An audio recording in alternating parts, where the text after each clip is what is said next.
1443, c'est un hôpital pilote parce que Nicolas Rolin va tout centrer autour d'un bâtiment qui est le bâtiment qui abrite la salle des pauvres, qui est l'hôpital proprement dit, le cœur de sa fondation. Sous ce même toit, il va aussi aménager un local, enfin une maison pour les sœurs, pour les dames hospitalières.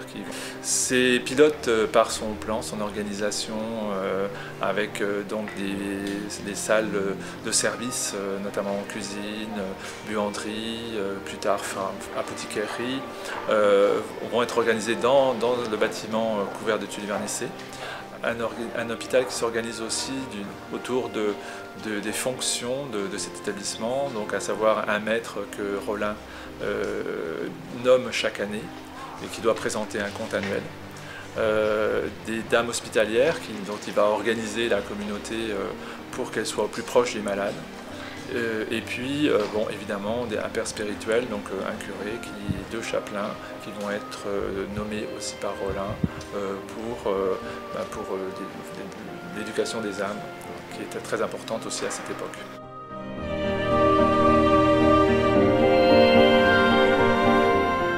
En fait, il va bien organiser tout cela dès la charte de fondation.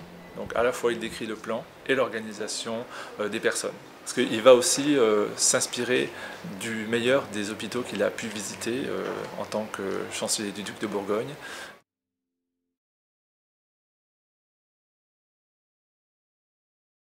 Il organise le financement des soins par une rente annuelle d'abord sur les salines de Salins.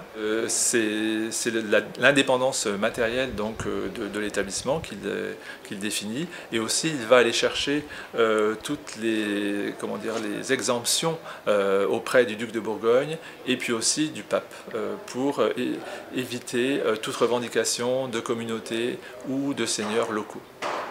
Donc Nicolas Rolin avait organisé évidemment son propre salut en créant cette fondation, et aussi donc, il a encouragé les donations auprès des malades, et souvent aussi spontanément les malades offraient une maison, une terre, une ferme, une vigne en aumône à l'hôpital.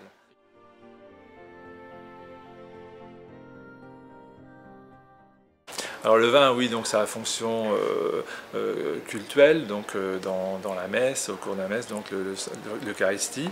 Et puis ça a une fonction aussi médicale et alimentaire, puisque le vin est plus sain que l'eau à cette époque.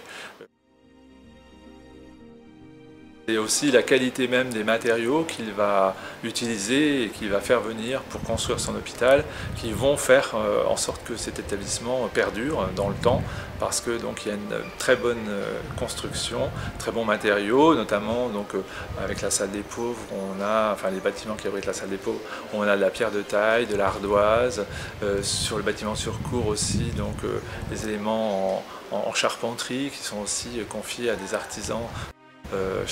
Maître charpentier beaunois qui travaille sous contrat.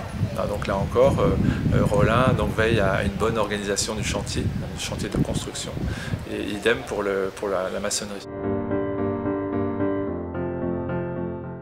L'hôpital avait réussi à se réorganiser au fur et à mesure des époques, en aménageant des salles nouvelles dans les anciennes salles et en transformant radicalement parfois l'intérieur des bâtiments, et puis en s'étendant sur les jardins. Et donc le projet des années 60 était de construire dans l'enceinte même de l'Hôtel-Dieu de nouveaux bâtiments pour étendre l'activité hospitalière de pointe dans des bâtiments neufs, et puis plus ou moins désaffecter la partie ancienne. Mais on s'est très vite rendu compte que cette possibilité d'adaptation était limitée in situ.